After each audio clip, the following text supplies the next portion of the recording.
हम कंटिन्यू करते हैं वीडियो को। एक्चुअली पिछली वीडियो में एक टेक्निकल प्रॉब्लम आ गई, उसकी वजह से वीडियो को स्टॉप करना पड़ गया। तो एक और वीडियो बनानी पड़ गई है कंटिन्यूटी में। तो गाइस, दो वीडियोस आपको मिलेंगी, छोटी छोटी, बट उसमें काफ़ी वैल्यूबल इंफॉर्मेशन है। तो guys, let us continue with the topic.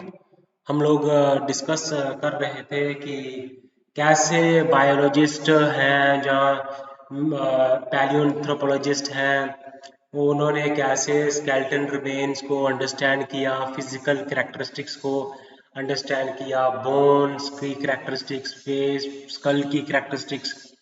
Okay, then skeleton remains, then hands, arms, legs, हम इनको अंडरस्टैंड समझना है, अंडरस्टैंड करना है गाइस। तो आप देखेंगे कि जैसे एंथ्रोपोलॉजिस्ट है, किसी ने जेनेटिक्स और मेंटल प्रिंसिपल्स को इंटीग्रेट करके सिंथेटिक थ्योरी ऑफ एवोल्यूशन का कॉन्सेप्ट दिया, जैसे डुबान्स्की थे, आर ए फिशर और स्टेबिन्स थे। मैथमेटिकल मॉडल्स को, जेनेटिक्स को स्टडी, ऑर्गेनिक एवोल्यूशन को स्टडी करने के लिए इम्प्लीमेंट किया। जो अल्फ्रेड रसेल वेलेस थे, उन्होंने ऑर्गेनिक एवोल्यूशन को स्टडी किया। अर्नस्ट मायर थे, स्टैबिन्स थे, थॉमस माल्थस थे। पॉपुलेशन डेमोग्राफिक प्रोफाइल इन्होंने स्टडी की। तो सिंथेटिक थ्योरी ऑफ एवोल्यूशन मैंने बताया बहुत सारी थ्योरीज को इंटीग्रेट करता है। जैसे हमने डिस्कस किया, बताया कैसे एन के बोस, एल के सिंह, एल पी विद्यार्थी, डी एन मजूमदार ने कैसे सेंट्रल इंडियन ट्राइब्स, मुंडा हो, ओडवान्स, संथ, इनकी स्टडी की, रिलीजियस लाइफ स्टडी की, पॉलिटिक्स को स्टडी किया, कैसे इनकी फैमिली, मैरिज, कस्टम्स, ट्रेडिशंस को अंडरस्टैंड करने की कोशिश की।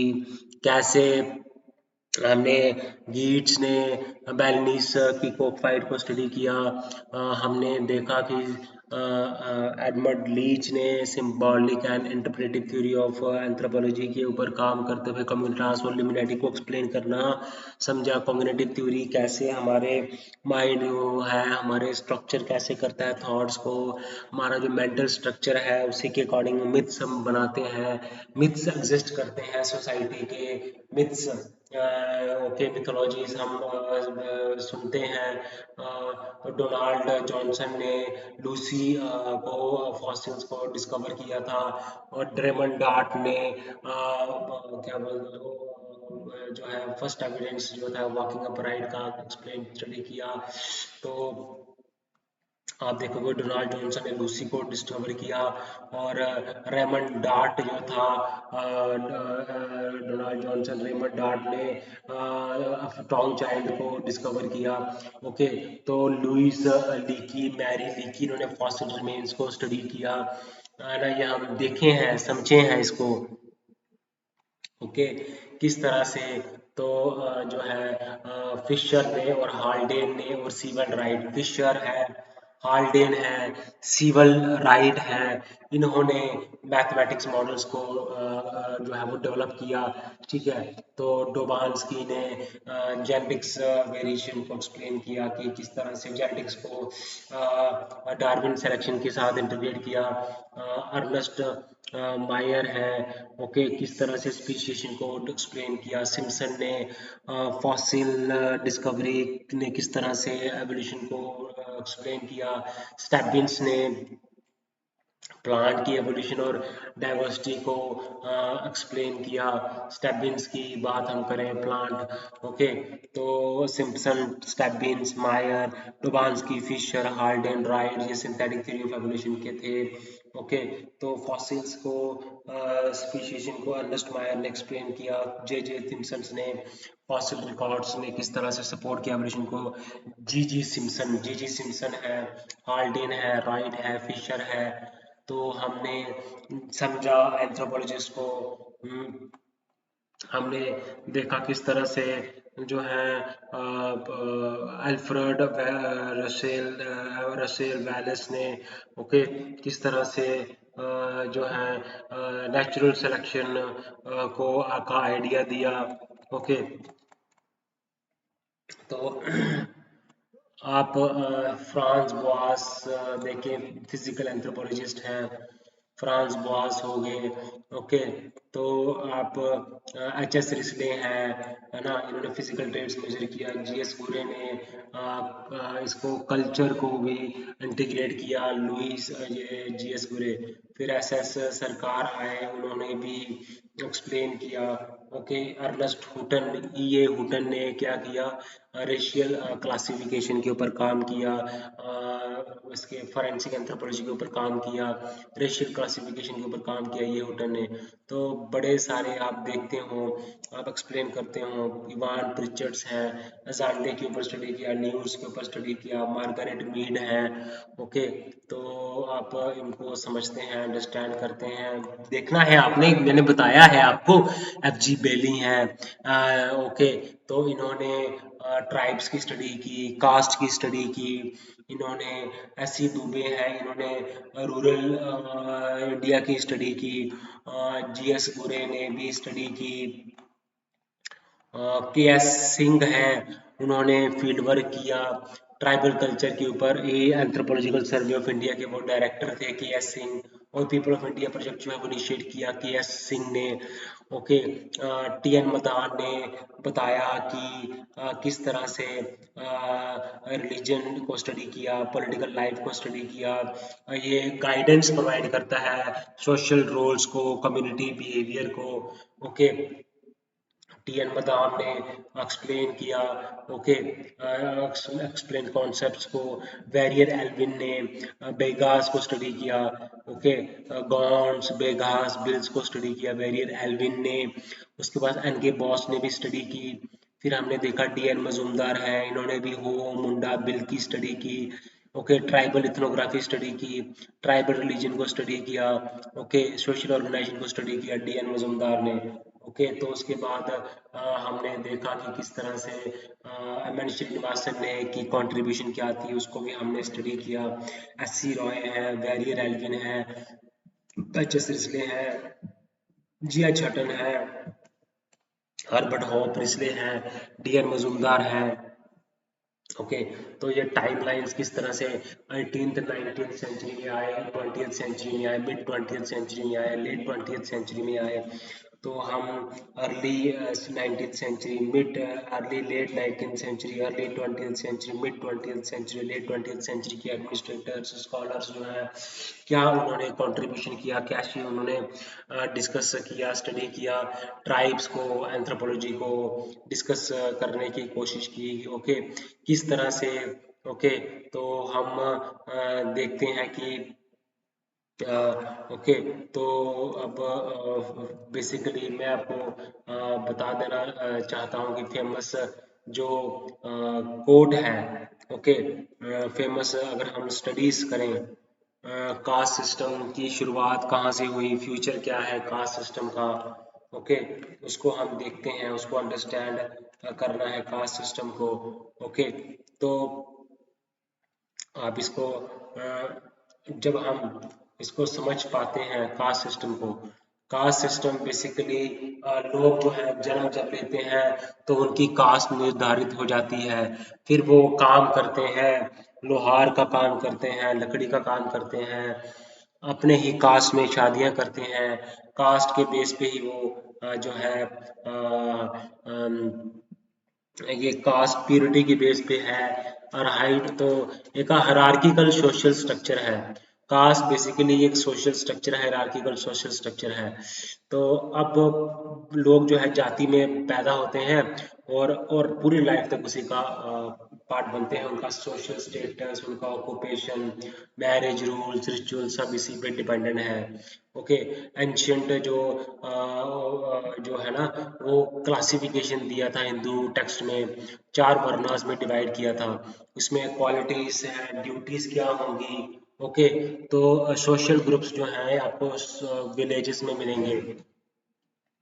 तो आप देखेंगे कि क्या ओरिजिन है कास्ट का।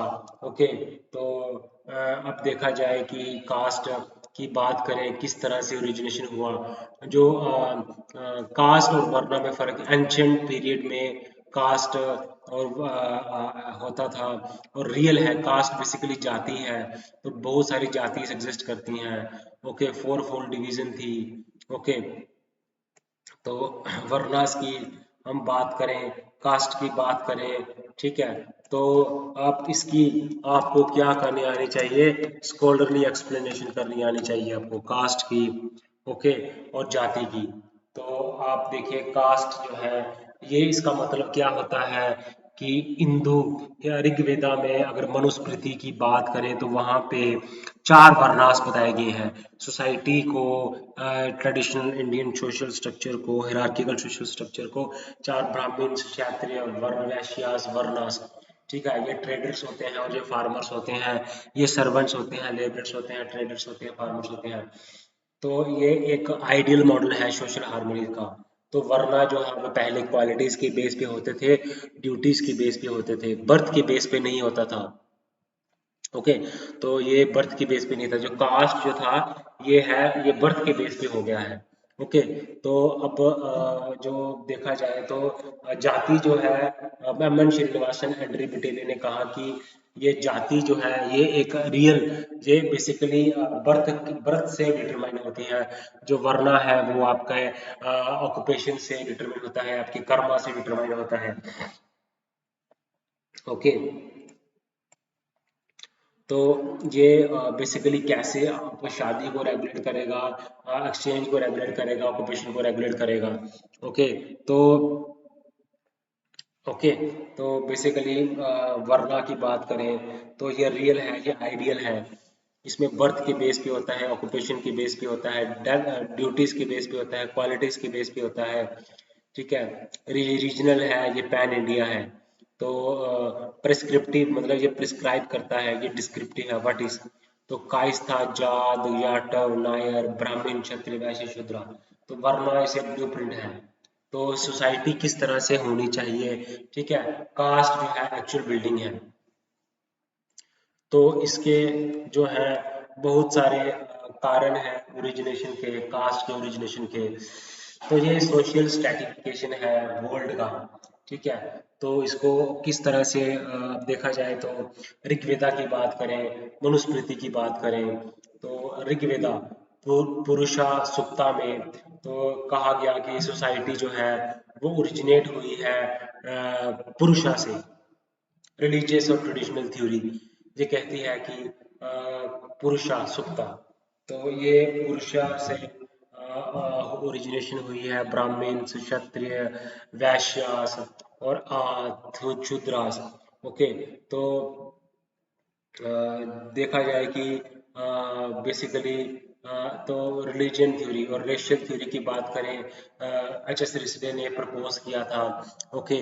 तो ये बेसिकली कास्ट कैसे बन गया, ये कास्ट हो गया क्योंकि आर्य ने जब इन्वेड किया, वो उनकी फेयर स्किन थी, तो इंडिजिनस जो द्रविडियन थे डार्क स्किन थे। ठीक है। तो अपने आप को सुपीरियर मानते थे। ओके। तो उन्होंने उधर शादी करना मना कर दिया, अपना ही एंडोकेमस ग्रुप बनाया, और रेशियल प्यूरिटी को प्रिजर्व करने के लिए कास्ट का डेवलपमेंट किया। ओके। अब ये है रेशियल थ्योरी। ऑक्यूपेशनल थ्योरी की बात करें, जे नेस्फील्ड ने दी थी। तो अब डिवीजन ऑफ लेबर से हुआ। सो अब बेसिकली जो सेम तरह का जॉब करते थे उनको एक ग्रुप में डाल दिया गया। तो ये ग्रुप जो थे, ये ग्रुप हेरिडिटरी हो गए, है ना, एंडोगेमस हो गए, तो कास्ट सिस्टम बन गया। ऑक्यूपेशनल थ्योरी, पॉलिटिकल थ्योरी एबे डुबियस ने दी थी, ए डुबियस ने दी थी। तो इन्होंने कहा कि कास्ट जो थी ब्राह्मण्स ने बनाया था। ओके।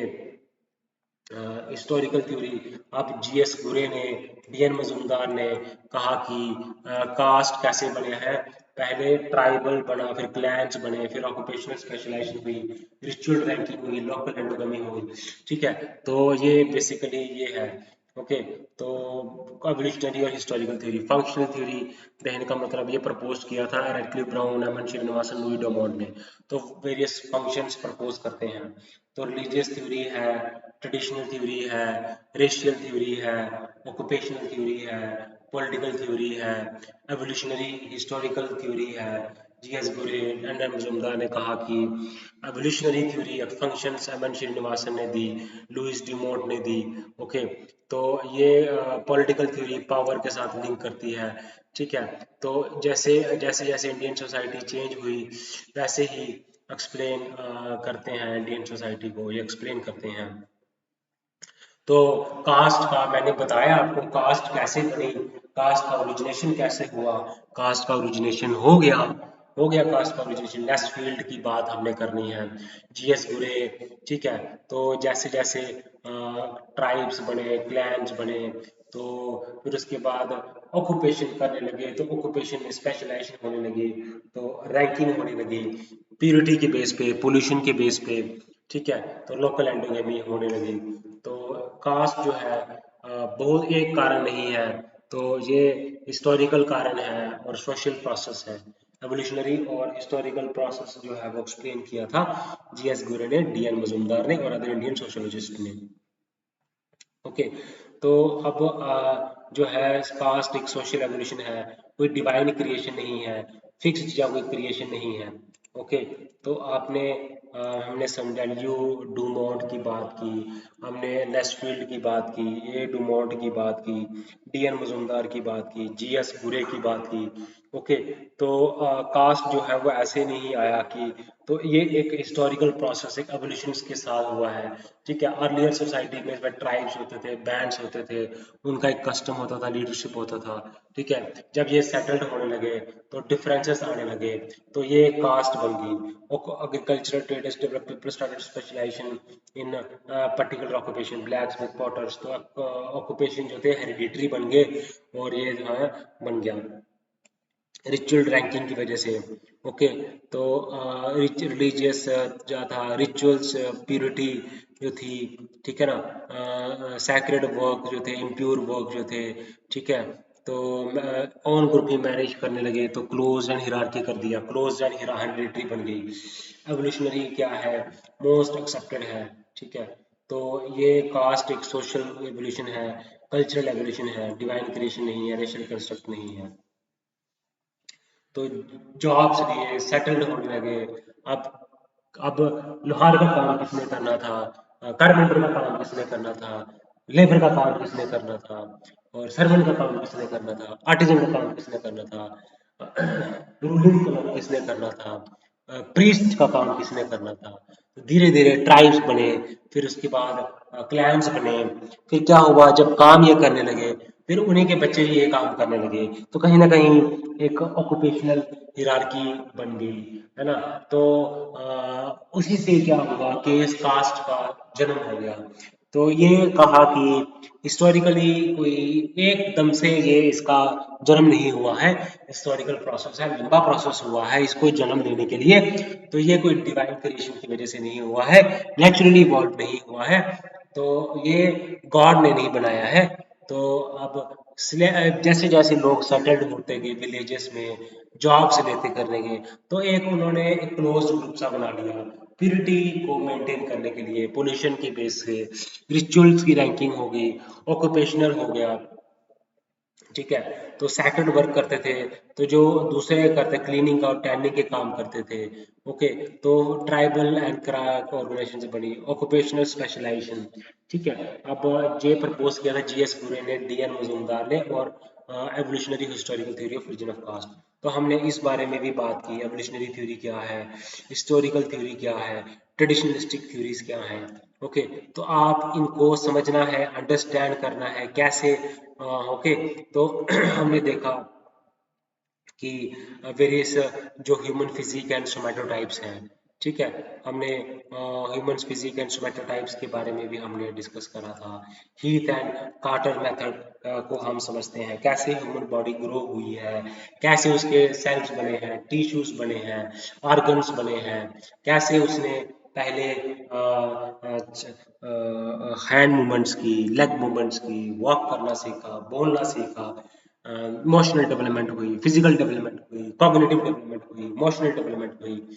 ओके, तो बेसिकली सोमैटोटाइप्स की बात करें, एंडोमॉर्फ्स हैं, ठीक है, हीथ एंड कार्टर मेथड है, ठीक है। तो हम बेसिकली स्टडी करते हैं, okay, Heath and Carter method है, शेल्डन्स मेथड्स है ऑफ हेमेटोटाइप्स। ओके, तो हमें देखा कि एंडोमॉर्फिक फिजीक है, एक्टोमॉर्फिक फिजीक है, मिजोमॉर्फिक फिजीक है। सोमैटोटाइप्स हो गया कि फिजीक मतलब बॉडी लुक कैसे है, ठीक है।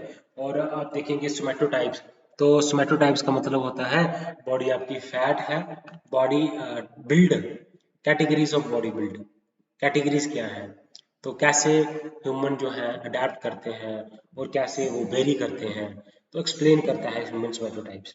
ओके, तो आप देखोगे हीट एंड काथर है, ठीक है, हीट एंड कार्टर मेथड है, ओके, और वाइला है, ठीक है, हीट एंड कार्टर है, शेल्डन है, वाइला है, ठीक है। एक और क्लासिफिकेशन है, ठीक है, तो देखिए वो क्या करते हैं, बॉडी को डिवाइड करते हैं, बॉडी बिल्ट, कैसी बॉडी बिल्ट कैसी हुई है ना, तो डिफरेंट टाइप्स में डिवाइड करते हैं। इससे न्यूट्रिशनल स्टेटस का भी पता चलता है, एथलेटिक्स की परफॉर्मेंस का भी पता चलता है। ओके, तो अब कईयों ने जो है फिर पर्सनैलिटी से भी लिंक किया था। ओके, तो बेसिकली बिहेवियर नहीं स्टडी करते हैं, फिजिकल वेरिएशन और हेल्थ को स्टडी करते हैं। वोइला है, हीट एंड काथर, वोइला मेथड, ठीक है, और ये क्लासिफिकेशन है, ठीक है। तो बेसिकली अब डिफरेंट सिस्टम्स डेवलप किए गए हैं। ओके,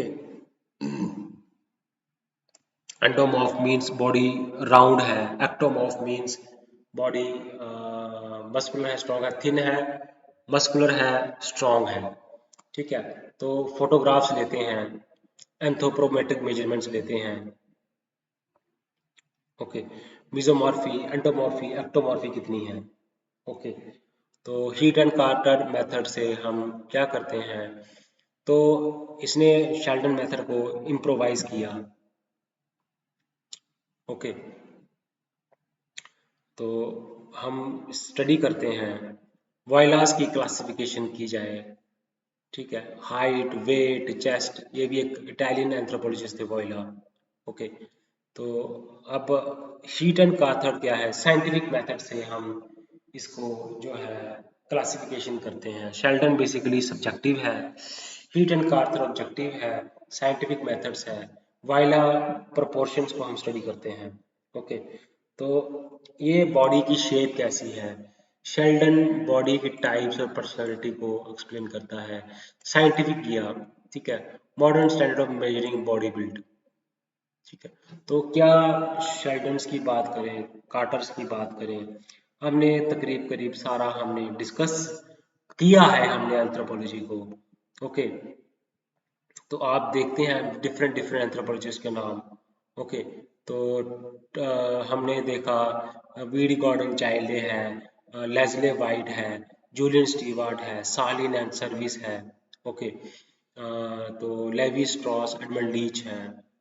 ओके, तो बेसिकली रिलीजन को स्टडी करने के बहुत सारे टेक्निक्स हैं, साइंस क्या है, मैजिक क्या है, रिलीजन क्या है, पॉलिटिकल सिस्टम में आप बैंड, ट्राइब, चीफडम, किंगडम, स्टेट पढ़ते हैं, ठीक है, पावर कैसी है, अथॉरिटी क्या है, लेजिटिमेसी क्या है। इकोनॉमिक में हम पढ़ते हैं कि कैसे subsisting on hunting, gathering, fishing, स्वाइटनिंग, पेस्टोलिज्म, ये हम समझते हैं। ओके, तो principles and types of descent, forms of descent group, ठीक है, lineage, clan, phratry, moiety, kindred, kinship terminology के बारे में हम पढ़ते हैं। ठीक है, डिसेंट टाइप्स, किनशिप हम समझते हैं, प्रेस्क्रिप्टिव, प्रेफरेंशियल क्या है, प्रिस्क्रिप्टिव क्या है, प्रोस्क्रिप्टिव क्या है, मैरिज रेगुलेशंस है, टाइप्स ऑफ मैरिजेस हमने पढ़ी, लॉस ऑफ मैरिज हमने पढ़े।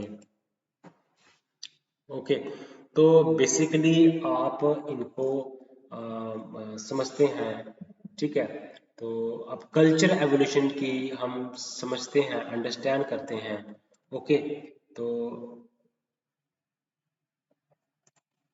आप इसको समझोगे।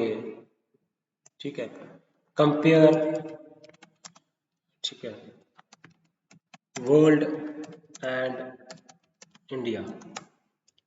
तो आप जब कल्चरल एवोल्यूशन की बात करते हैं, ओके, पैलियोलिथिक एज है, मेसोलिथिक एज है, नियोलिथिक एज है।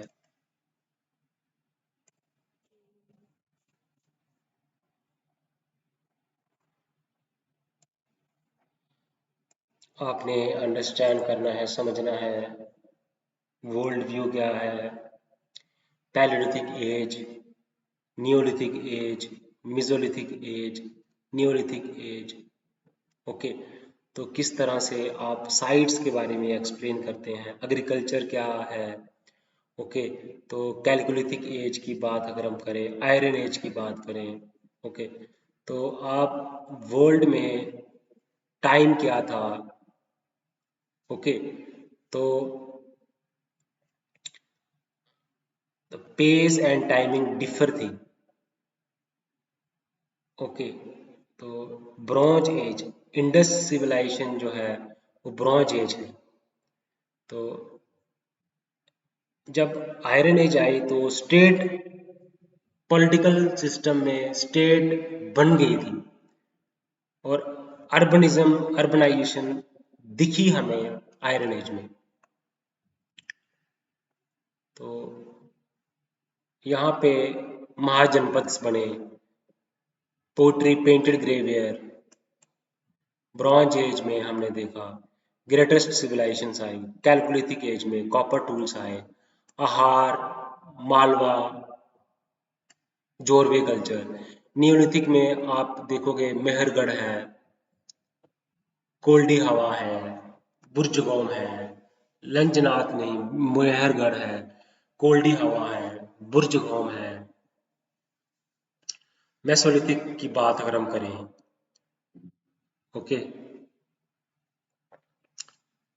तो मेसोलिथिक में हम देखोगे माइक्रोलिथिक टूल्स थे, माइक्रोलिथिक्स, फिशिंग थी, बहोर है, लंजनाथ है, एंड सेमी सेडेंटरी लाइफ थी। तो पैलियोलिथिक में क्रो, टोन टूल्स थे, एचुलियन टूल्स थे, भीम बेटका की बात अगर हम करें, भीम बेटका आर्ट, बघोर है, लंजनाथ है। ठीक है, तो मेहरगढ़ है, कोल्डी हवा है, बुर्ज होम है। तो डिफरेंट डिफरेंट टूल्स थे, है ना। तो वर्ल्ड की एग्जांपल में आप देखोगे Egyptian civilisation, Mesopotamian civilisation. Okay, तो आप Ahar Banas zone, Malwa zone, Jorwe culture, Ahar Banas Rajasthan में था। तो पोइट्री, एग्रीकल्चर भी हो रहा था, ट्रेड भी हो रहा था, कॉपर के टूल्स भी बन रहे थे। ओके, मेसोपोटामिया है, इजिप्शियन सिविलाइजेशन है। तो ठीक है, village farming, pottery, black and red ware pottery थी।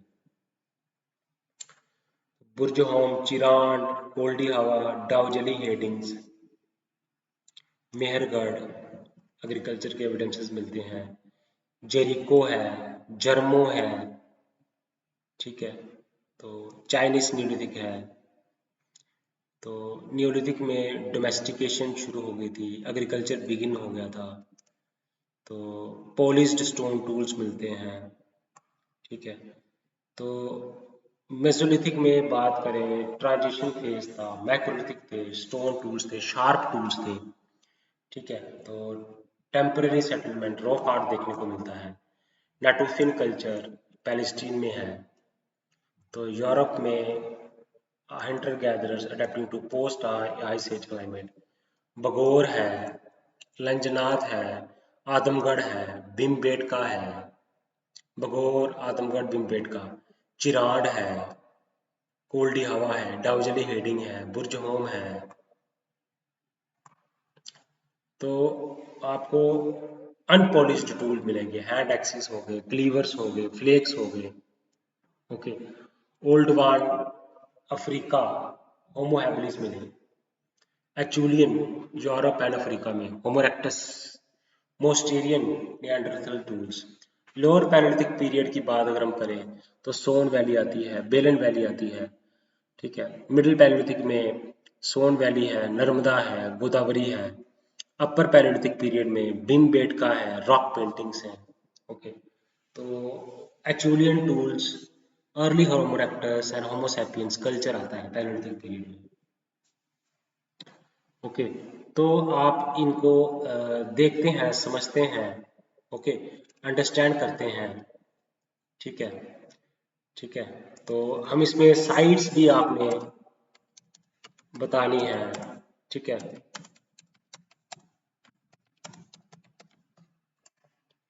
आपने इसमें साइट्स की अगर हम बात करें, यूरोप की साइट्स आप बताओ, ठीक है।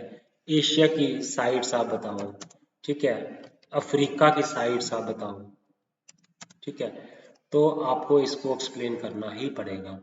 तो पैलेलिथिक एज की अगर हम बात करें तो ह्यूमन कल्चर का अर्लीस्ट फेज जो था वो स्टार्ट होता है पैलेलिथिक एज से।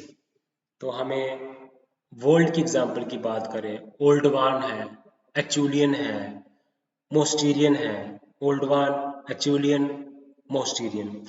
ओल्डवान, एचुलियन, मोस्टीरियन। ऑरिगनेशियन, ऑरिगनेशियन, ओल्डवान, एचुलियन, ऑरिगनेशियन, मैग्डालिनियन, ये सारे स्टोन टूल कल्चर्स हैं। तो इनको आपको समझ में आना चाहिए।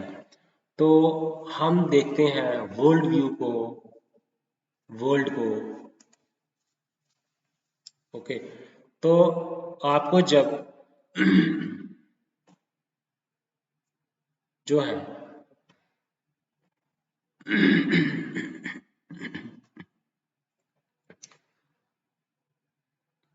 तो टूल किस तरह के थे, वर्ल्ड का क्या था, ओके। तो क्लाइमेट कैसे शिफ्ट होता गया, ओके। साइट्स की बात अगर हम करें तो मैंने आपको बताए हैं मेहरगढ़, कोल्डी हवा, बेलन वैली, फिर अचूलियन, मोस्टीरियन,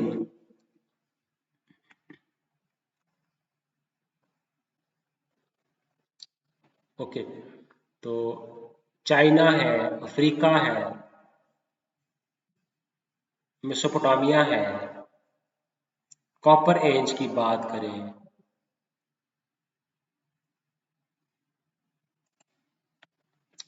तो सेम स्टेजेस को फॉलो किया। स्टोन आया, मेटल आया, फिर अर्बन आया, फिर आयरन आया। तो कोई ब्रेक नहीं है, लोकल अडेप्टेशन था। हंटिंग से एग्रीकल्चर की तरफ गए, ओके। तो किस तरह से हमने देखा, इंडस वैली सिविलाइजेशन की बात करें, ठीक है। तो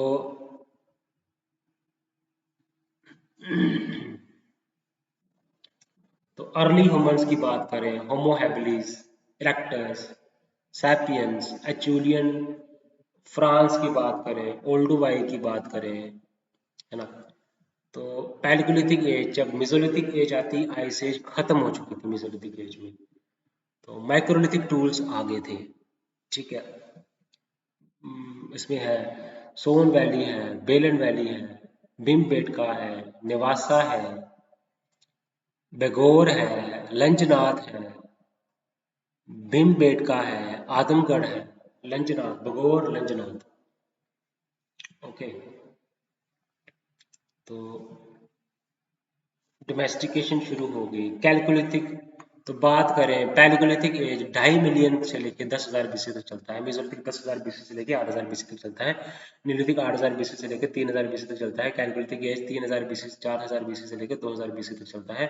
ब्रॉन्ज एज 3,000 बीसी से लेकर 1,200 बीसी तक चलता है। और आयरन एज जो है वो 1,200 बीसी से ऑनवर्ड्स चलता है। ओके, तो यहाँ पे अगर हम बात करें स्टोन एज में ह्यूमंस का एवोल्यूशन हुआ, टूल्स का एवोल्यूशन हुआ, टूल यहाँ पे भी एवोल्यूशन हुआ, क्रेव लाइफ थी, एग्रीकल्चर का एवोल्यूशन हुआ। ठीक है, तो ओल्ड स्टोन एज। न्यूलिथिक में एग्रीकल्चर का रेवोल्यूशन हुआ, फार्मिंग हुई। कैलकोलिथिक में मेटल प्लस एग्रीकल्चर आया। ब्रॉन्ज में Indus valley civilisation urban phase आया। आयरन एज में अंपायर्स और टेक्नोलॉजी आई। सेकंड अर्बनाइजेशन आया गंगा वैली में। तो आप देखोगे कि human life evolve by step by step. ठीक है, तो वेरियस साइट्स की अगर हम बात करें, ओके,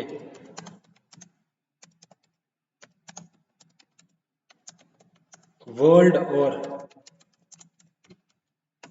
इंडिया साइट्स की अगर हम बात करें, ओके, तो सोन वैली है, भीमबेटका है, बेलन वैली है, बगोर है, लंचनाथ है, आदमगढ़ है, सराय नहर राई है, मेहरगढ़ है, बुर्ज होम है, गुफ कराल है, चिरांड है।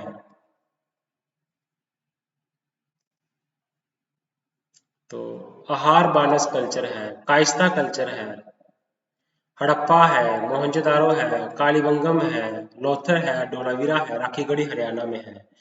आयरन एज में आपको अ, उज्जैन है, हस्तिनापुर है, उज्जैन हस्तिनापुर। अफ्रीका में ओल्डुवाई है, यूरोप में, वेस्ट एशिया में जर्मो है, जेरिको है, Mehrgarh, Burzahom, Harappa, continuous sequence. Short mnemonics आप इसका कर सकते हैं अंडरस्टैंड। ओके, तो ठीक है, ओल्डुवाई है,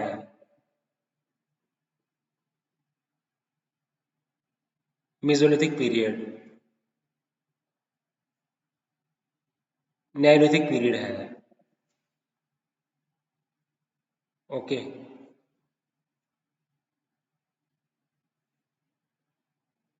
तो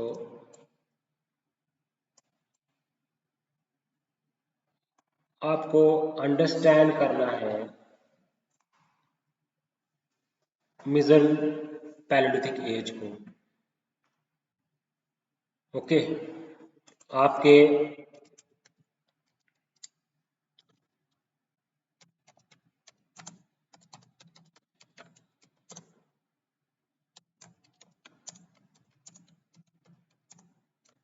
आपको जो इम्पोर्टेंट साइट्स हैं वही बतानी है ना। ओल्डवाई जॉर्ज है, जाऊ खाडियन है चाइना में। मिजोलिथिक में बगोर, लंजनाथ, आदमगढ़ है। न्यूलिथिक में जेरिको है, बैनपो है। ब्रॉन्ज एज में उर है, उरुक है, खनोसोस है, हटुसा है, जो साइट्स है, उज्जैन है, हलूर है। तो mentioned sites palaeolithic age, mesolithic age, neolithic age, chalcolithic age, bronze age and iron age. Urbanisation bronze age में शुरू हुई थी और Indus valley civilisation bronze age में आई थी। कैलकोलिथिक में कॉपर आया था। तो आहार बानस, जोरवे कल्चर, मालवा कल्चर, मेहरगढ़ है, अ, बुर्ज होम है, गुफ कराल है, कोल्डी हवा है, बगौर है, लंचनाथ है, आदमगढ़ है, सोन वैली है, भीमबेटका है, ओल्डवाई जॉर्ज है, जऊ खाडियन है, टफोराल्ट है, इज़राइल है ओहालू, जेरिको है, कैटली होयुक है, बानपो है चाइना में। ओके।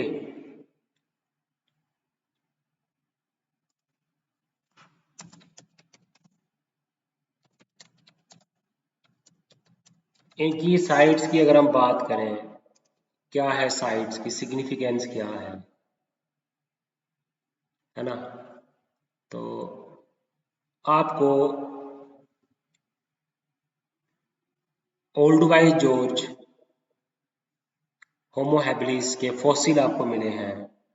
लस कॉक्स केव पेंटिंग्स मिली हैं, सिंबॉलिक आर्ट मिला है, रॉक शेल्टर्स आपको मिले हैं भीमबेटका में। ठीक है, सोन वैली में आपको हैंड एक्सेस मिले हैं। मेसोलिथिक पीरियड की बात करें तो ओहालो है इज़राइल में, टफोराल्ट है मोरक्को में, बगौर है राजस्थान में, लंजनाथ है गुजरात में, जेरिको है, कटाल होयूक है टर्की में, मेहरगढ़ है, बुर्जहोम है, अहार बानस है, लोथल है गुजरात में। तो मेटल का यूज हुआ, अर्बनाइजेशन हुई, अर्लीस्ट ह्यूमंस के फॉसिल्स हमें मिले हैं। तो पैलियोलिथिक केव्स हैं, न्यूलिथिक फार्मिंग है, कैलकोलिथिक विलेजेस हैं, ब्रॉन्ज एंड अर्बनाइजेशन है। तो ब्रॉन्ज में अर्बनाइजेशन हुआ, न्यूलिथिक में एग्रीकल्चर हुआ, कैलकोलिथिक में विलेजेस आए, पैलियोलिथिक में केव्स आया। केव्स जब हो तो पैलियोलिथिक आता है, जब हम फार्मिंग की बात करें तो न्यूलिथिक आता है, कैलकोलिथिक की बात करें तो विलेजेस सेटअप होते हैं, ब्रॉन्ज एंड आयरन की बात करें अर्बनाइजेशन आती है। अर्ली ह्यूमंस कहाँ पे मिले हैं हमें, अर्बन सिविलाइजेशंस कहाँ पे मिली हैं, मेटल यूज कहाँ पे हुआ है।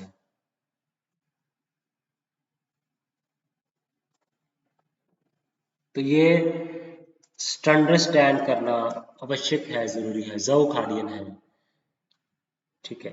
तो आयरन के टूल्स हमें मिले हैं, हल स्टार्ट है,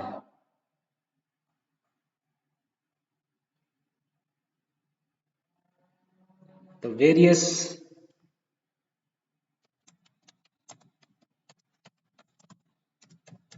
अगर वर्ल्ड साइट्स की बात करें,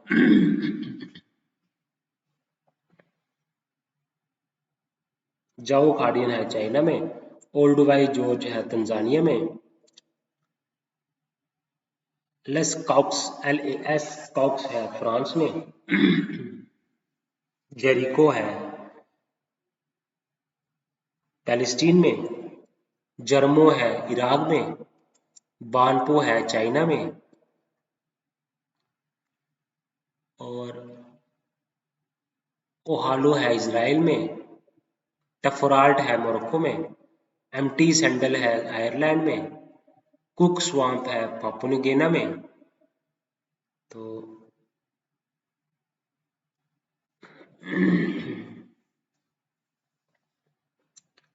हाल स्टार्ट है, हटूसा है, जाओ डायनेस्टिक साइट्स है, मौर्यो है। तो क्या है,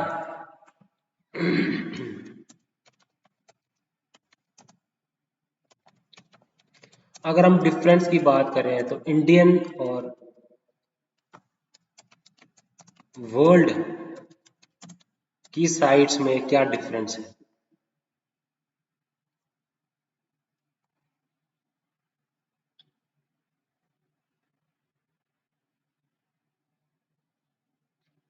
ओके।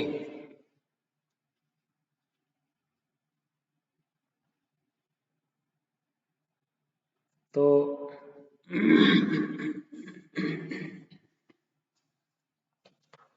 कल्चरल एवोल्यूशन हम स्टडी करते हैं। हमने देखा वर्ल्ड में जो मल्टीपल सेंटर्स थे वो इंडिपेंडेंटली डेवलप हुए हैं, चाहे वो मिडिल ईस्ट है, यूरोप है, चाइना है, अफ्रीका है। वर्ल्ड में अर्ली ह्यूमंस की स्टडी की जाती है, एवोल्यूशन की स्टडी की जाती है, सेटलमेंट पैटर्न्स की स्टडी की जाती है, एग्रीकल्चर की स्टडी की जाती है, अर्बनाइजेशन की स्टडी की जाती है। वर्ल्ड में फॉसिल्स की स्टडी की जाती है, केव आर्ट की स्टडी की जाती है, मॉन्यूमेंटल अर्बन सेंटर्स की स्टडी की जाती है। मल्टीपल अर्बन सिविलाइजेशन थी, इजिप्शियन, मेसोपोटामियन, क्रश थी। तो last iron age state, later iron age state.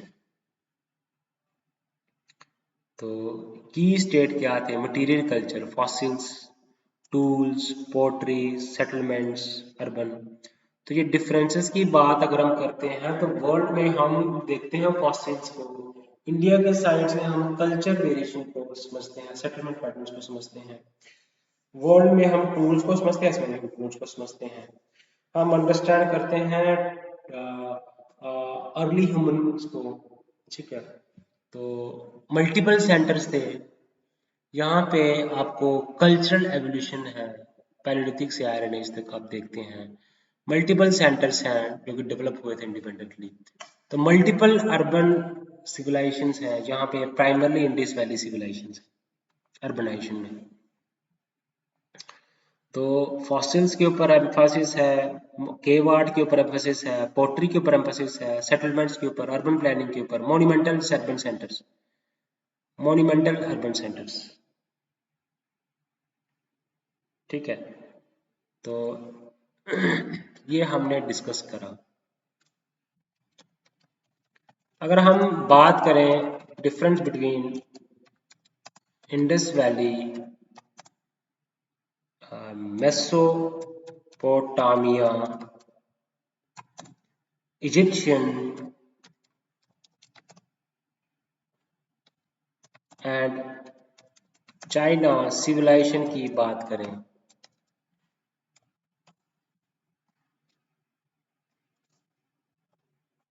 Okay.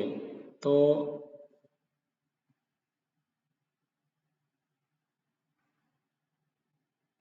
यहाँ पे आपको मेसोपोटामिया में टेम्पल्स मिलते हैं, टावर्स मिलते हैं, इजिप्ट में पिरामिड्स मिलते हैं, चाइना में पैलेस मिलते हैं। एग्रीकल्चर तो सब जगह थी, टूल्स ब्रॉन्ज के थे, पोइट्री भी थी, पिरामिड्स थे इजिप्ट में, ओके। किंग्स था यहाँ पे, फरो थे इजिप्ट में, और किंग थे यहाँ पे भी, है ना। तो डिक्लाइन हुआ, rivers shaped life, writings, politics, okay, ziggurats. तो आप देखोगे कि किस तरह से चाइनीज सिविलाइजेशन की बात अगर हम करें, इंडस सिविलाइजेशन की बात करें, इजिप्शियन सिविलाइजेशन किसके लिए फेमस है? नाइल के ऊपर बसी, मेसोपोटामियन टिग्रिस और यूफ्रेट्स की basis, Indus and Ghaghara river, yellow river के ऊपर बेस्ड थी, है ना। तो पॉलिटिक्स जो था यहाँ पे, फर्टिलिटी, मदर गॉडेस की पूजा की जाती थी, नेचर गॉड्स की पूजा की जाती थी, सन गॉड की पूजा की जाती थी, अर्थ आफ्टर लाइफ में जो बिलीव करते थे, एंसेस्टर्स की वर्शिप करते थे, ओके। तो देखा जाए एग्रीकल्चर तो सब करते थे प्रैक्टिस। तो आपको सिटीज मिलती हैं, पिरामिड्स मिलते हैं, वॉल्ड सिटीज मिलती हैं, टेम्पल्स मिलते हैं, मड ब्रिक्स हाउसेस मिलते हैं, ड्रेनेज, ग्रेट बाथ मिलता है, ओके। तो Indus valley, Mesopotamian, Egyptian, Chinese civilisation. तो इंडस जो है अनडिसाइफर्ड है, अदर्स में अदर का जो स्क्रिप्ट है वो डेवलप्ड है। ओके, अदर्स के किंग्स थे, डायनेस्टीज थी, इन्वेजन हुआ, डायनेस्टीज शिफ्ट हुई, ब्रॉन्ज एंड एंसेस्टर वर्शिप होती थी। ठीक है, irrigation, Mesopotamia irrigation, Nile pyramids के लिए फेमस है, yellow river bronze and ancestor worship करते थे वो।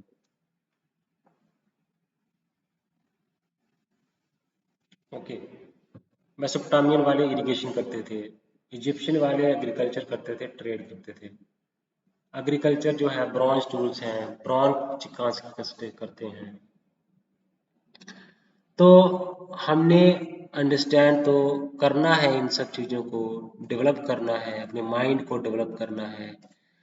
आपको जो समझ में आता है उसको आपने देखना है कि कैसे इंडस वैली सिविलाइजेशन, फरो कहाँ पे थे, इजिप्ट में थे, चाइना में वॉल्ड सिटी थी, बड़ी बड़ी वॉल्स थी, और जो है इंडस वैली सिविलाइजेशन में इरिगेशन था, एग्रीकल्चर था, तो पोट्री थी।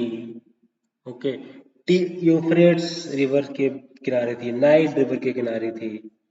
ठीक है, वांगपो रिवर के किनारे थी। तो जितनी भी स्पेशलाइजेशन थी वो पानी के किनारे थी, इंडिपेंडेंटली डेवलप हुई, आपस में ट्रेड था इनका, एग्रीकल्चर करते थे, आर्ट एंड क्राफ्ट करते थे, प्रैक्टिस, इरिगेशन था। तो अब ये ट्रेड भी करते थे दूसरे सिविलाइजेशंस के साथ। तो इंडस वैली सिविलाइजेशन को आपने देखा, बाकी सिविलाइजेशन है उनको भी आपने देखा कि किस तरह से ये साइमल्टेनियसली सिविलाइजेशन ग्रो कर रही थी, आपस में ट्रेड तक कर रहे थे, एग्रीकल्चर कर रहे थे, इरिगेशन कर रहे थे, और डायनेस्टीज थी, किंग्स थे। इंडिया में अनसेंट्रलाइज्ड सिस्टम था, डिसेंट्रलाइज्ड सिस्टम था, पॉलिटिकल सिस्टम। रिलीजन की बात करें, ये फर्टिलाइज गॉड की वर्शिप करते थे, मेसोपोटामियन नेचुरल गॉड्स की वर्शिप करते थे, इजिप्शियन वो भी सन की वर्शिप करते थे, चाइना जो है एंसेस्टर्स की वर्शिप करते थे। तो रिलीजन को भी हमने देखा, समझा, परखा। ठीक है, तो आपको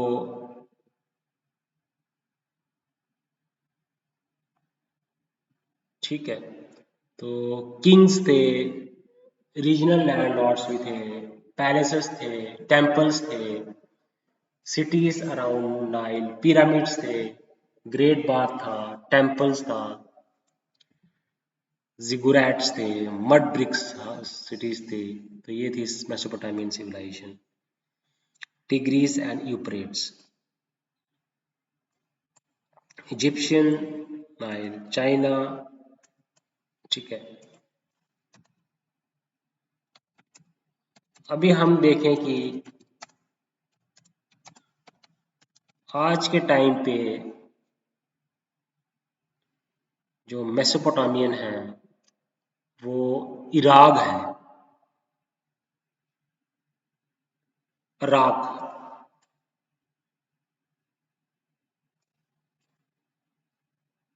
ठीक है, इराक। और इजिप्ट का तो पता है आपको। तो चाइना, येलो रिवर, हवांग है रिवर।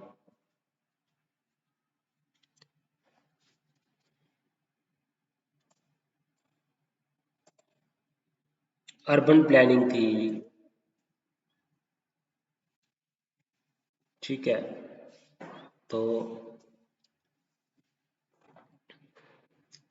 टेम्पल टावर्स को हम क्या बोलते थे, जिगुराट्स। कोई अर्बन सेंटर्स इनको कहा जाता था उस टाइम के। तो ये सब बीसीई के पहले की बात है।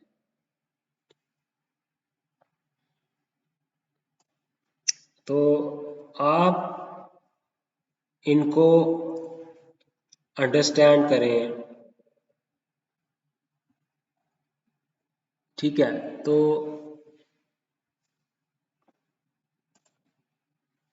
वेरियस अगर हम देखें, एंथ्रोपोलॉजिस्ट जिन्होंने स्टडी किया फैमिली को, मैरिज को, रिलीजन को, पॉलिटी को,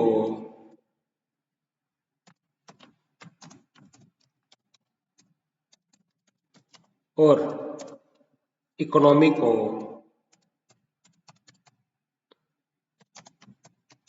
और उनकी बुक्स एंड कंट्रीब्यूशन क्या थी।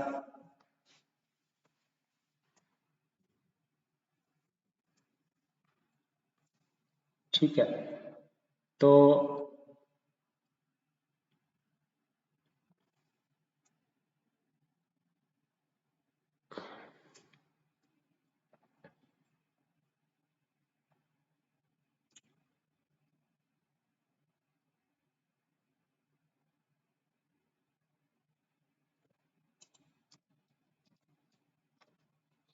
आप रिलीजन में देखेंगे, पॉलिटिकल एंथ्रोपोलॉजी में देखेंगे कि हम ट्राइब्स की पॉलिटिकल सिस्टम को पढ़ते हैं, बैंड्स के पॉलिटिकल सिस्टम को पढ़ते हैं, कैसे रेसिप्रोसिटी होती है, रीडिस्ट्रीब्यूशन होती है। ठीक है, किस तरह से किनशिप सिस्टम बनता है, मैरिजेस के रूल्स क्या है, लीनिएज क्या है। ओके, तो L H Morgan system of consanguinity and affinity of human family के बारे में पढ़ते हैं। मेलिनोस्की पढ़ते हैं फैमिली एंड मैरिज के बारे में। Radcliffe Brown family and marriage के बारे में पढ़ते हैं। MN Srinivasan family and marriage के बारे में पढ़ते हैं। Emile Durkheim, Victor Turner, Clifford गीच रिलीजन के बारे में पढ़ते हैं। Elman Service, Meyer Fortes political anthropology के बारे, इवान प्रिचर्ड्स पॉलिटिकल एंथ्रोपोलॉजी के बारे में पढ़ते हैं। कार्ल पोलानी इकोनॉमिक एंथ्रोपोलॉजी के बारे में पढ़ते हैं। मार्शल सैलिन इकोनॉमिक एंथ्रोपोलॉजी के बारे में पढ़ते हैं। तो अब देखा जाए कि फैमिली के को स्टडी करने के लिए टाइलर ने स्टडी किया, मॉर्गन ने स्टडी किया, रेडक्लिफ ब्राउन ने स्टडी किया, मेलिनोस्की ने स्टडी किया, टाइलर हो गया, मॉर्गन हो गया, मेलिनोस्की हो गया, एमन श्रीनिवासन हो गए। रिलीजन को डर्कहाइम ने स्टडी किया, टर्नर ने स्टडी किया, गीट्स ने स्टडी किया। टर्नर एंड गीट्स ये दोनों थे symbolic and interpretive theory of symbolic and interpretive theory of school of thought से बिलोंग करते थे। पॉलिटिक्स को स्टडी किया इवान प्रिचर्ड्स ने, फोर्टेस ने, सर्विस ने। ठीक है, और रिलीजन को स्टडी किया पोलानी ने, साहलिन ने, मेलिनोस्की ने, श्रीनिवासन ने, मॉश ने। ओके, तो आप इसको अंडरस्टैंड करना है किसने, मॉश ने क्या किया। ठीक है, रिलीजन में क्या किया, किसने क्या स्टडी किया। ठीक है, तो ये सेंटर्स हैं सोसाइटी के। फैमिली क्या है, फाउंडेशन है। रिलीजन क्या है, बिलीव्स हैं सोसाइटी के। पॉलिटिक्स क्या है, अथॉरिटी क्या है सोसाइटी की। इकोनॉमी क्या है, सर्वाइवल, एक्सचेंज, आप पढ़ सकते हैं। तो श्रीनिवासन ने, मेलिनोस्की ने कूलरिंग को स्टडी किया, पोलानी ने, मॉश ने रेसिप्रोसिटी को स्टडी किया, साहलिन ने रीडिस्ट्रीब्यूशन को स्टडी किया, श्रीनिवासन ने कास्ट एंड इकोनॉमी को स्टडी किया, पोलानी ने एम्बेडेड एंड इकोनॉमी को स्टडी किया। पॉलिटिक्स में फोर्टेस ने किनशिप अथॉरिटी को स्टडी, इवान प्रिचर्ड्स ने सेगमेंट लीनेज को स्टडी किया, डर्कहाइम ने सोशल कोहेजन को, मेलिनोस्की ने फंक्शनलिज्म को स्टडी किया, टर्नर ने रिचुअल्स एंड सिंबल्स को स्टडी किया, गीट्स ने मीनिंग सिस्टम को स्टडी किया, टाइलर ने किनशिप को स्टडी किया, मॉर्गन ने मैरिज रूल्स को स्टडी किया, मेलिनोस्की ने स्ट्रॉबेरियन फैमिली को स्टडी किया, रेडक्लिफ ब्राउन ने स्ट्रक्चरल किनशिप को स्टडी किया, और श्रीनिवासन ने जॉइंट फैमिली सिस्टम को स्टडी किया। तो कैसे आप इनको समझना है, अंडरस्टैंड करना है किसने क्या किया। ठीक है, इकोनॉमी। ठीक है, तो पोलानी है, साहलिन है। आपको ये याद करने पड़ेंगे कम से कम 100 से ज्यादा एंथ्रोपोलॉजिस्ट, स्कॉलर्स, एडमिनिस्ट्रेटर्स के नाम आपको याद होने चाहिए, इनकी बुक्स के नाम याद होने चाहिए।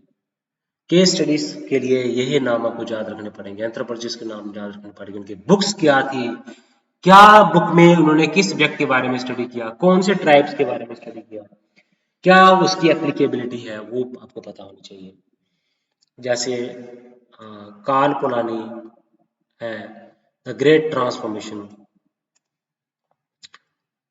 मार्शल मॉस गिफ्ट के बारे में स्टडी करते हैं, Marshall Sahlins stone age economics के बारे में स्टडी करते हैं।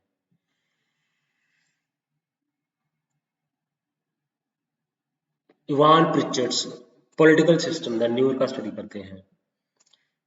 मैक्स ग्लुकमैन अफ्रीका का कस्टम एंड कॉन्फ्लिक्ट स्टडी करते हैं। Meyer Fortes the dynamics of clanship among the Tallensi की। तो Elman Service primitive social organisation को करते हैं, एलमन सर्विस ने एवॉल्व किया band tribe chiefdom state, Clifford गिच रिलीजन ऑफ जावा, ठीक है, religion ritual process, Durkheim religion elementary forms of religious life, family and marriage economy, Aman Srinivasan, Radcliffe Brown, family and marriage, religion, Malinowski, L.H. Morgan, ठीक है, और family and marriage primitive culture. L H. Morgan ने kinship system को study किया, marriage rules को study किया। तो इनके वर्क क्या थे और कंट्रीब्यूशन क्या थी इनकी, सब फील्ड क्या थी इनकी, वो आपने एक्सप्लेन करना है इनकी, तभी आप इसको अंडरस्टैंड करने में सक्षम हो पाते हो। ओके,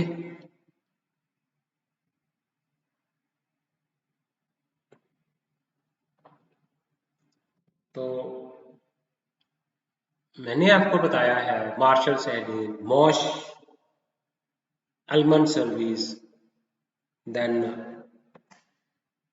क्या है उनका नाम, मॉश है, अल्मंड सर्विस है, मैक्स ग्लुकमैन है, वान प्रिचर्ड्स है, मार्कस मॉश है, पोलानी है, मार्शल सैलिन है, स्टोन एज इकोनॉमिक्स को स्टडी किया, reciprocity, redistribution, Myers Elman Service ने स्टडी किया एवोल्यूशन ऑफ मैन, क्लिफोर्ड गीच ने रिलीजन को स्टडी किया, विक्टर टर्नर ने रिलीजन को स्टडी किया, एमिली डर्कहाइम ने रिलीजन को स्टडी किया, एम एन श्रीनिवासन ने द रिमेम्बर्ड विलेज लिखा, caste system, joint families, Radcliffe Brown ने फैमिली और मैरिज पॉलिटिकल सिस्टम को स्टडी किया, अंडमान आइलैंडर्स की स्टडी की, Argonauts of the Western Pacific, Magic, Science and Religion, The Sexual Life of Savages, L.H. Morgan, Classificatory Kinship System, System of Consanguinity Human Family, E.B. Tyler ने Primitive Culture के बारे में लिखा। तो kinship family basically क्या है, part of cultural evolution. तो different societies के कल्चर्स को स्टडी करना, रिलीजियस लाइफ को स्टडी करना, पॉलिटिकल लाइफ को स्टडी करना, इकोनॉमिक लाइफ को स्टडी करना, ठीक है, चाहे वो न्यूज़ की स्टडी की हो, चाहे वो इवान प्रिचर ने स्टडी की हो न्यूज़ की, चाहे वो मार्शल सहगल ने स्टडी की हो, चाहे वो एलमन सर्विस ने स्टडी की हो, मार्शल सहगल, Elman Service, Meyer Fortes, Evans Pritchard, Marshall Marshall Mauss, Karl Polanyi हो, मार्शल सहगल हो, ईबी टाइलर है, एल.एच. मॉर्गन है,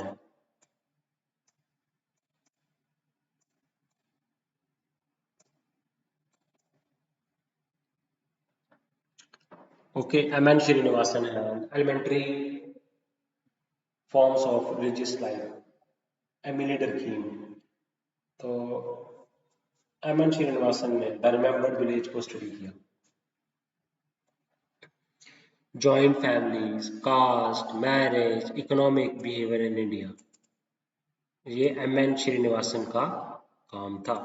एम.एन. श्रीनिवासन को अगर हम देखें तो एम.एन. श्रीनिवासन ने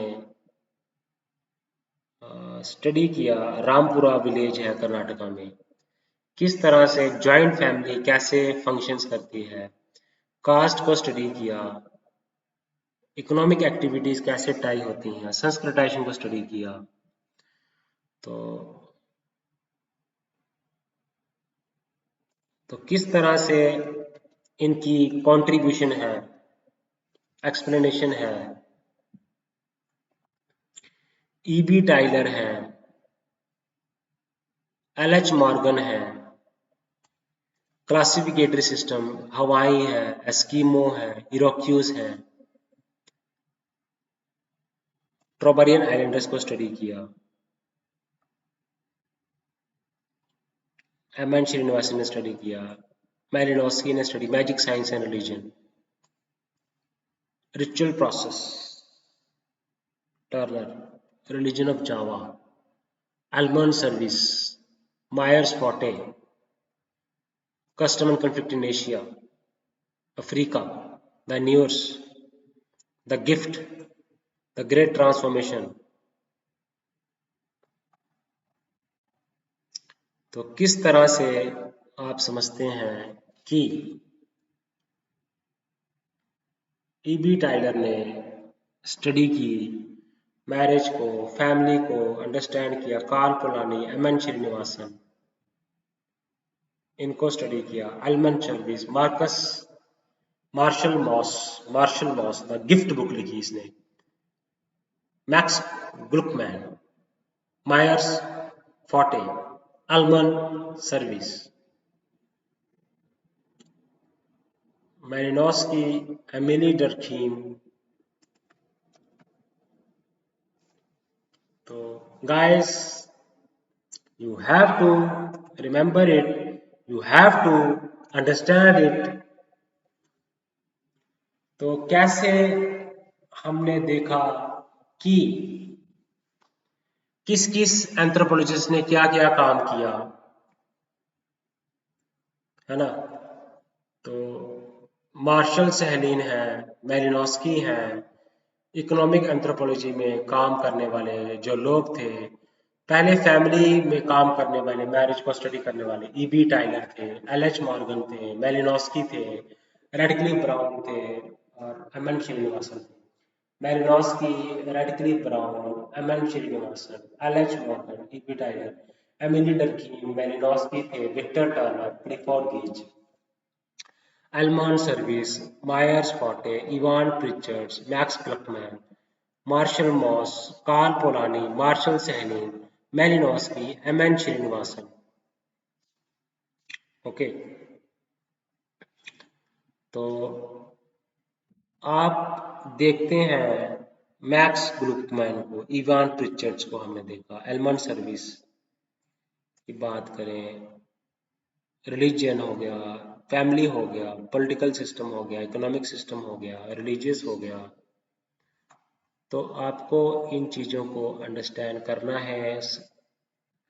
तो मैंने आपके साथ बहुत सारे कॉन्सेप्ट डिस्कस कर दिए हैं, आपको इन चीज़ों को याद करना पड़ेगा, अंडरस्टैंड करना पड़ेगा, लिंक करना पड़ेगा। मैं आपके साथ जनरली डिस्कशन आज वीडियोस जो बनाए हैं उसमें एंथ्रोपोलॉजिस्ट को डिस्कशन किया है, स्कॉलर्स का डिस्कशन किया है, उनकी फील्ड, सब फील्ड क्या थी, उनकी बुक्स के नाम मैंने आपको बताए हैं और उनकी जो है क्या उनकी कंट्रीब्यूशन थी वो भी मैंने एक्सप्लेन की है, उनका एप्लीकेशन पार्ट भी हमने स्टडी किया है, चाहे वो एंथ्रोपोलॉजिकल थ्योरीज में एंथ्रोपोलॉजिस्ट हो, चाहे वो डिफरेंट जो कॉन्सेप्ट्स हैं सोशल कल्चरल एंथ्रोपोलॉजी के डिफरेंट एंथ्रोपोलॉजिस्ट हैं उनके नाम हो, चाहे बायोलॉजिकल फिजिकल एंथ्रोपोलॉजिस्ट में जो काम करने वाले शख्स हैं उनके नाम हो, चाहे कास्ट सिस्टम को, रूरल लाइफ को, इंडियन ट्रेडिशनल सोशल स्ट्रक्चर को स्टडी करने वाले जो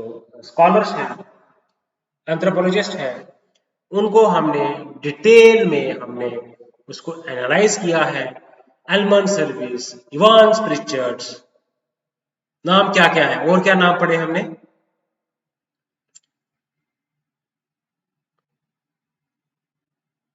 ग्लूमैन, Mauss, Evans Pritchard, Elman Service, मैलिनोस्की,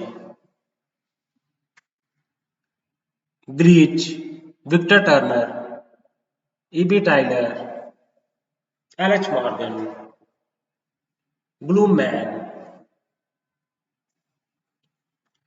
MN Srinivasan, Karl Polanyi, Marshall सेवन, कार्ल पोलानी, मार्शल मॉस,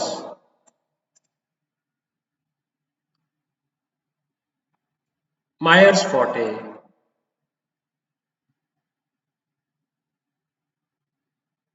ठीक है।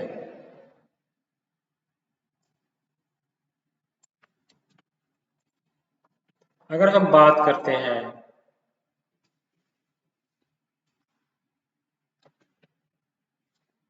मार्शल मॉस किस तरह से गिफ्ट को एक बेसिकली मटेरियल चीज नहीं है, एक सोशल बॉन्ड भी है, मार्शल मॉस ने कहा।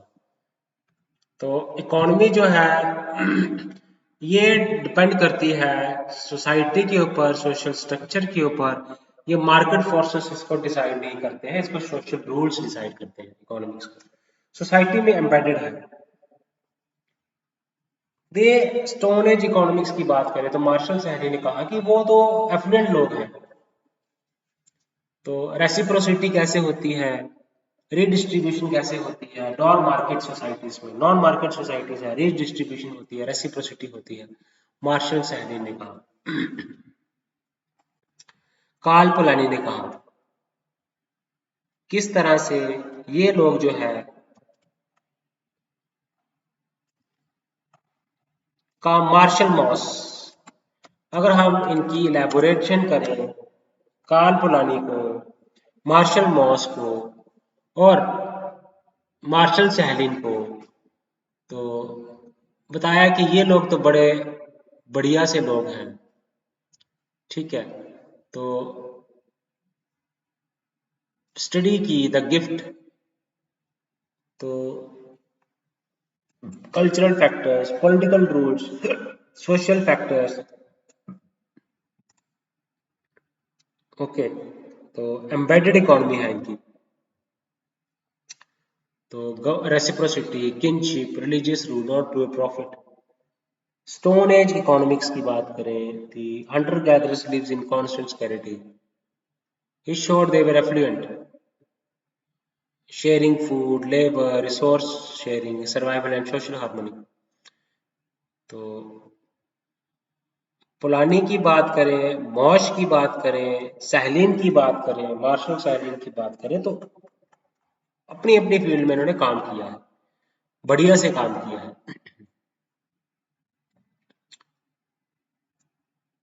ओके, तो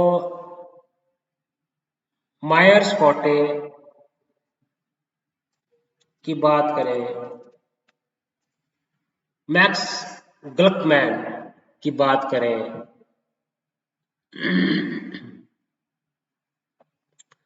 तो किनशिप के बेस पे इनका पॉलिटिकल सिस्टम बनता है। तो रिचुअल होता है, उसके जरिए जो कन्फ्लिक्ट्स को मैनेज करते हैं। ये भी मैक्स क्लूपोल ने कहा कि जरूरी नहीं है वहां पे रूल्स है वो झगड़ों को खत्म करते हैं, वो आपस में झगड़ों को खत्म करते हैं, एल्डर्स इंटरवीन करते हैं, रिचुअलाइज्ड प्रोसेस है वहां पे, कस्टम्स हैं वहां के, वो भी रेगुलेट करते हैं, लॉज नहीं है, रूल्स नहीं है, ब्लैक क्लकमैन ने कहा।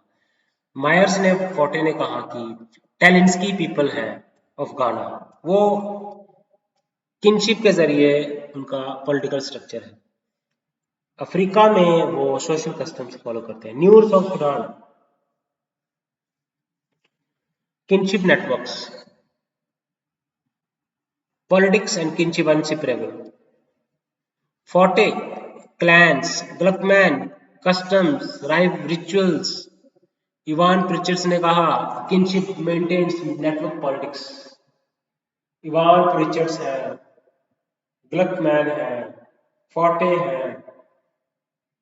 तो भैया एंथ्रोपोलॉजी का मैंने खतरनाक वीडियो बनाया है आज, तो इन वीडियोस को आप समझेंगे क्या है, फोर्टे ने क्या काम किया, ड्रकमैन ने कहा काम किया, इवान प्रिचर ने कहा कि सिस्टम भाई ये जो उनके रीति रिवाज है ना, कस्टम्स, उनके किनशिप, वहाँ का सोशल सेटअप, एल्डरली वे में वो अपने पॉलिटिकल सिस्टम उनका डिटरमाइन करता है,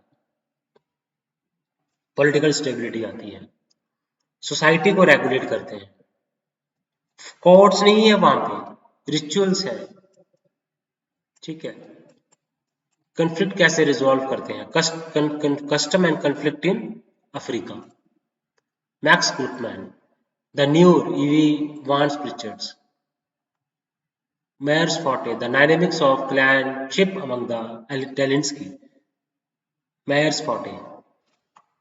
तो इन लोगों ने स्टडी की है भाई।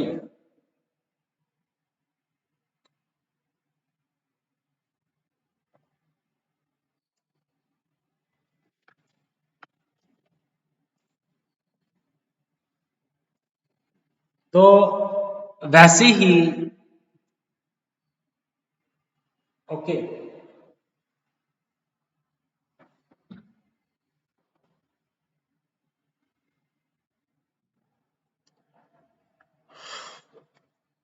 अब ईबी टाइलर की बात करें,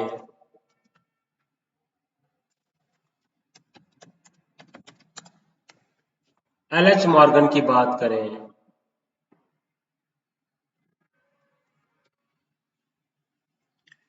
प्रिमिटिव कल्चर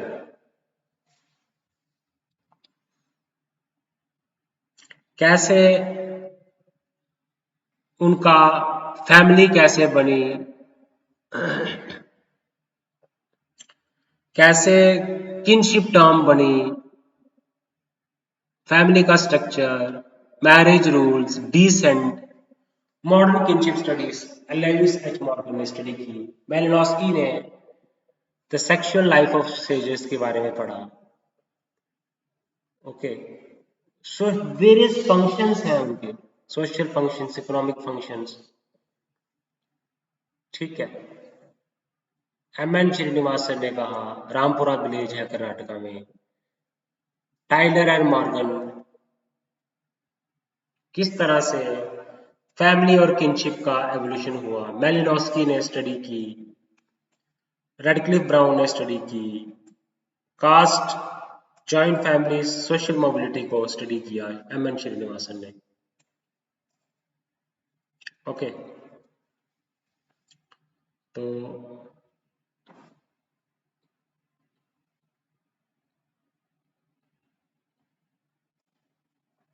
गाइस बहुत सारी प्रॉब्लम्स हैं एंथ्रोपोलॉजिस्ट की।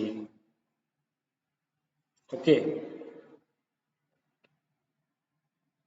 तो अब देखिए डेमोक्रेटिक इंस्टीट्यूशंस आने के बाद सोशल चेंज क्या हुआ है उनमें। देखो वो अमीर हो गए हैं, कास्ट के फीचर्स उन्होंने अपना लिए हैं, लिटरेसी लेवल उनमें बढ़ी है, न्यूट्रिशनल स्टेटस उनमें इंप्रूव हुआ है। जो डेमोक्रेटिक इंस्टीट्यूशंस है, सिक्स शेड्यूल, फिफ्थ शेड्यूल का क्या असर हुआ है। ओके, तो उसकी वजह से डेमोग्राफिक चेंजेस क्या आई है।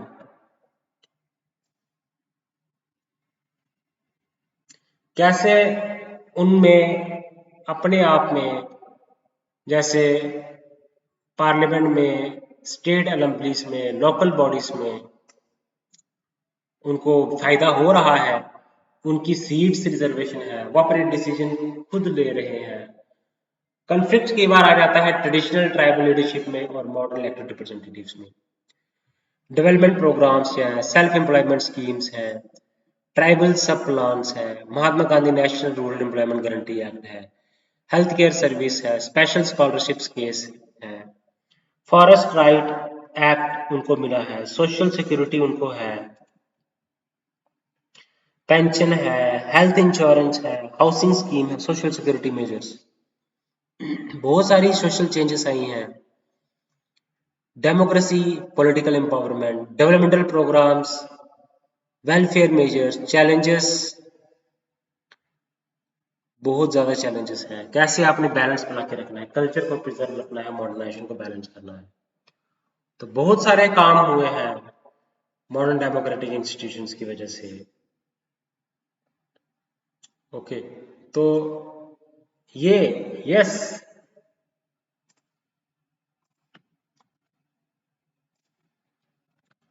आप देखोगे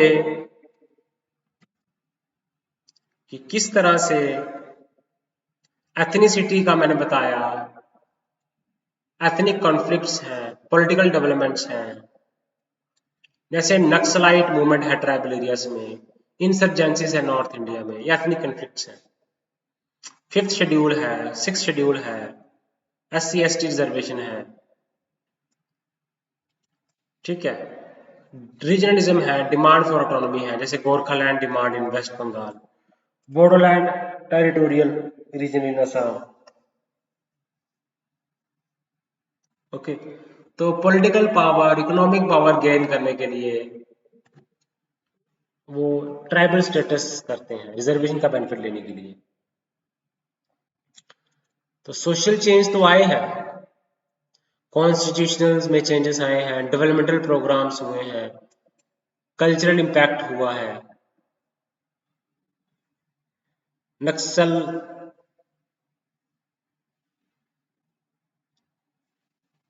सेल्फ रूल चाहिए उनको, कंट्रोल ओवर लोकल रिसोर्सेज चाहिए, ये उनकी डिमांड है।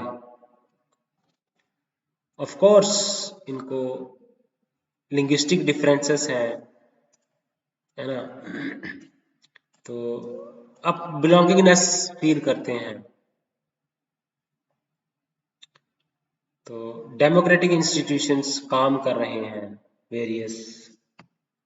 ओके, तो आप, अगर हम बात करें एंथ्रोपोलॉजी ने कैसे रीजनलिज्म को, कम्युनलिज्म को, एथनिक और पॉलिटिकल मूवमेंट्स को अंडरस्टैंड कैसे कर रही है, उसको अगर हम देखें कि किस तरह से जो है अंडरस्टैंड कर रही है एंथ्रोपोलॉजिस्ट, तो रिलीजन को स्टडी कर रही है, कल्चर को स्टडी कर रही है, लिंग्विस्टिक्स को स्टडी कर रही है,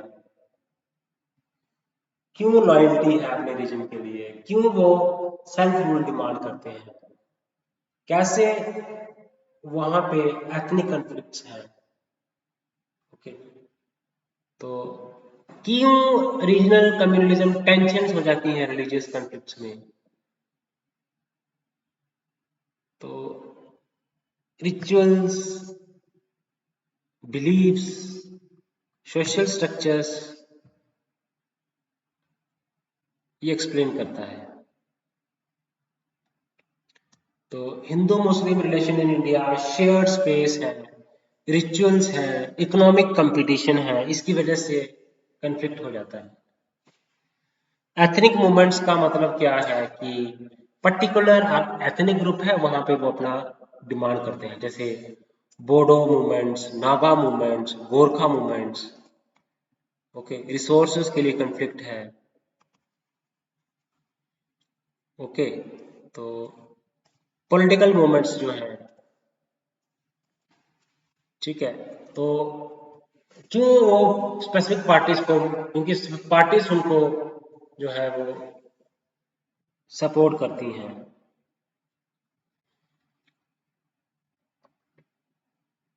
तो रीजनलिज्म है क्योंकि कल्चर एक जैसा है, तभी रीजनलिज्म है। रिचुअल्स, बिलीव्स को स्टडी करना है, रिसोर्सेस में कंफ्लिक्ट है, मार्जिनलाइजेशन है, कल्चर को प्रिजर्व करना रखना चाहते हैं। Bodo movement, Gorkha movement, Naga movement, है ना, तो ये क्या है,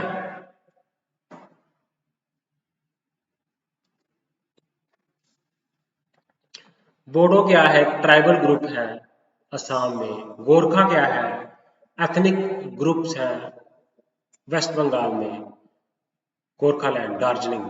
नागा क्या है, नागालैंड में ट्राइबल कम्युनिटीज है। तो इनका ethnic identity, language, religion, history, अपना कल्चर वो प्रोटेक्ट करना चाहते हैं। बोडोलैंड क्या है? असम में है ट्राइबल ग्रुप्स।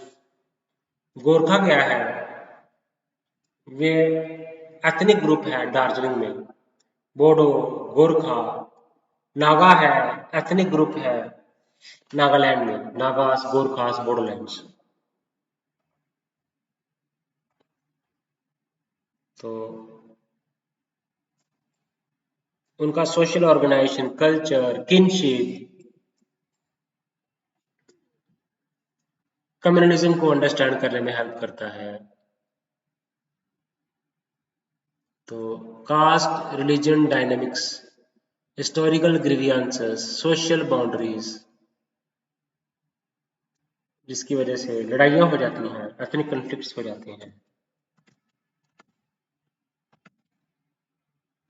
तो आप जब समझना चाहते हैं इस चीज को, अंडरस्टैंड करना चाहते हैं, तो होएगा ही होएगा। अब बात अगर हम करें कैसे ट्राइबल सोसाइटीज को कैसे कंट्रीब्यूट किया, किसने इम्पैक्ट क्या हुआ, हिंदू बन गए, कई बुद्धिस्ट बन गए, कई क्रिश्चियन बन गए, कई एजुकेशन ने सुधार किया, कई अडॉप्ट कर लिए, ठीक है, तो उनका इंटीग्रेशन हुआ, ट्रेडिशनल बिलीफ उनका कम हुआ, तो मिशनरीज बुद्धिज्म ने से इन्फ्लुएंस हुए, लिटरेसी को रिफॉर्म किया, सोशल इक्वालिटी को इनकरेज किया, दलित्स में ये मूवमेंट जो है काफी फेमस हुआ, न्यू बुद्धिज्म। क्रिश्चियनिटी की बात तो मैं कर दूंगा, इस्लाम, इस्लाम को अडॉप्ट कर दिया, न्यू प्रैक्टिसेस अडॉप्ट किए, लैंग्वेज, सोशल नॉर्म्स, उनका असिमिलेशन हो गया मुस्लिम कम्युनिटीज में।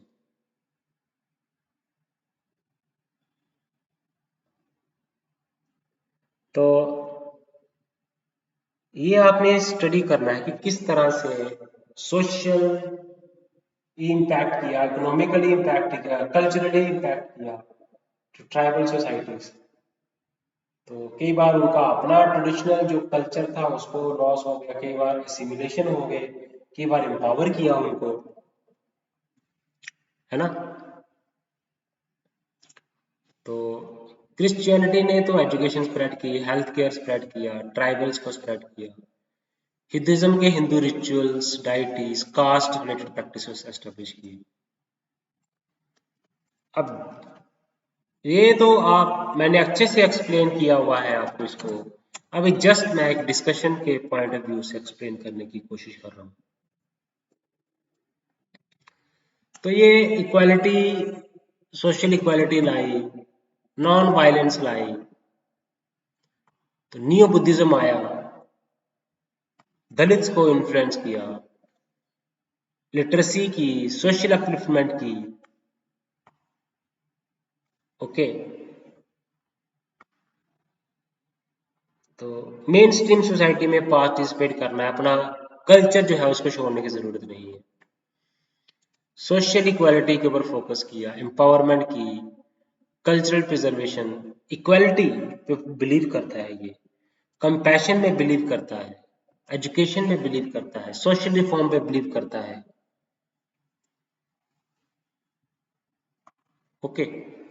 तो ये बेसिकली इम्पैक्ट किया है। इस्लाम ने भी इम्पैक्ट किया, न्यू बुद्धिज्म आया, ठीक है। तो बिहार के ट्राइब्स थे, वेस्ट बंगाल के ट्राइब्स थे, केरला के ट्राइब्स मुस्लिम मर्चेंट्स के कांटेक्ट में आए, तो प्रेयर्स उनके जैसे करते थे, fasting, festival, new languages study की, कल्चरल सिमुलेशन हुआ, ट्राइबल आइडेंटिटी को प्रिजर्व किया उन्होंने, तो इंटीग्रेशन हो गए मुस्लिम सोसाइटी में, अपनी जो प्रिजर्व किया ट्राइबल आइडेंटिटी को। तो काफी कुछ इन्होंने एक्सप्लेनेशन की। ओके, तो आप देखेंगे कि किस तरह से, ठीक है,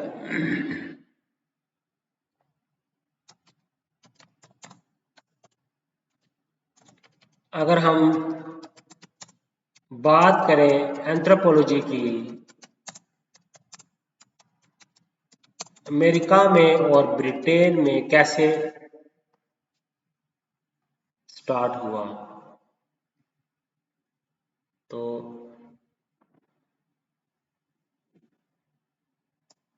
प्रिमिटिव सोसाइटीज को स्टडी करने की कोशिश की।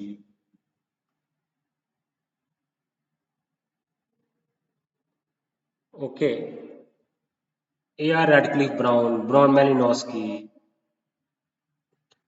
अमेरिका की बात करें, native Americas, African Americas, immigrant communities को स्टडी किया। फ्रांस बॉस ने स्टडी किया।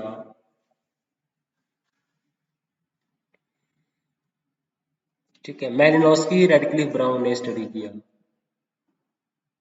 Franz Boas, Margaret Mead, Alfred Kroeber, ethnography, historical study, field work, applied research. तो इन्होंने फंक्शनलिज्म, सोसाइटी एक सिस्टम की तरह है, इंस्टीट्यूशन की तरह है, फंक्शनलिज्म की तरह है, कल्चर के ऊपर फोकस किया, हिस्ट्री के ऊपर फोकस किया, डाइवर्सिटी के ऊपर फोकस किया। ओके, तो अमेरिका में अलग तरह से फ्रांस बॉस का नाम आता है, ब्रिटेन में मैलिनोस्की का नाम आता है। ओके, मार्गरेट मीड का नाम अमेरिका में आता है। ओके, तो रेडक्लिफ ब्राउन का नाम ब्रिटेन में आता है। ओके, तो किस तरह से नेटिव अमेरिकन्स को स्टडी किया, फ्रांस बॉस हैं, Kwakiutl, Inuit, other native Americans,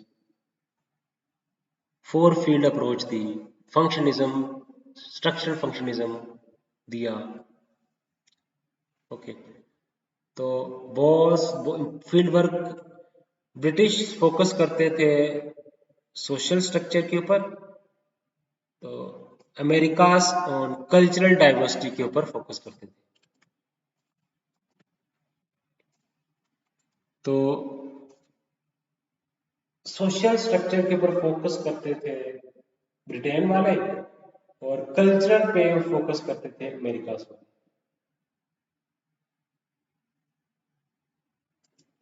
तो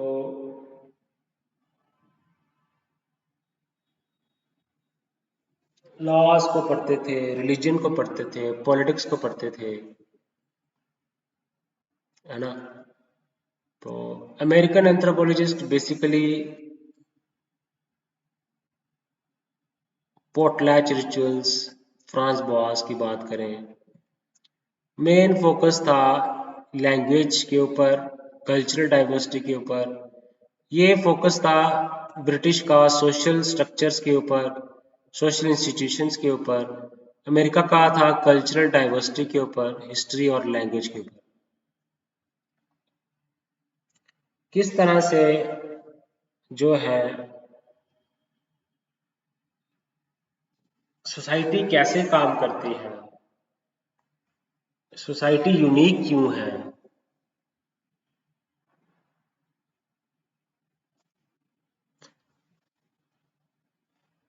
गाइस, बहुत सारी चीजों के बारे में मैंने आज एलैबोरेटिव वे में डिस्कस किया है गाइस। ओके, चैनल को लाइक करें, सब्सक्राइब करें और शेयर करें गाइस। तो इस वीडियो में हम यहाँ तक ही रखेंगे।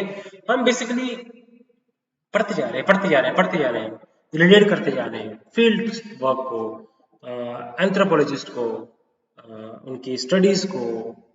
ठीक है, तो क्या क्या अभी बेसिकली जो ये वीडियोस आपको तभी समझ आएंगे अगर आप मेरे जो स्टार्टिंग वाले वीडियोस है वो आप एक से लेकर अंत तक स्टार्टिंग से देखते हो।